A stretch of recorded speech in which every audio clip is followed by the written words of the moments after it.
মানুষজন বলে যে কক্সবাজার থেকে ফোন নিয়ে আসছি, এটা নিয়ে আসছি, সেটা নিয়ে আসছি। আমার আম্মু নিজে ফোন কিনে দিছে যে দোকান থেকে, এটা ও দেখছে। আমি ওর কাছে কান্নাকাটি করে, অনেক কান্নাকাটি করে বলি ভিডিওগুলো ডিলিট করে দেখ, আমার বাসায় প্রবলেম হবে, কিন্তু ও ভিডিওগুলো ডিলিট করে না। ওলে লে লে লে লে লে ওরে আমার শোনা গো, তুমি তো কিচ্ছুই বুঝো না, তুমি তো শিশি। কি বলছেন আপনি? অহনো দুধ খাও, ফিটার খাও, তুমি তো কিচ্ছুই বুঝো না। তুমি কক্সবাজারতে টিপ মাইরা মোবাইল কিনতা কিনলে গিয়া, মোবাইল তোমার আম্মু কিনে দিছে।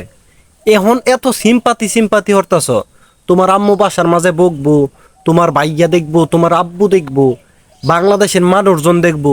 যখন এই আকাম করছিলা, আকাইম্মা ভিডিও করছিলা, তখন তোমার এটা মনে আছিস না যে আমার আম্মা দেখবো, আমার ভাই দেখবো, দেশের মানুষজন দেখবো, সি সি সি করবো।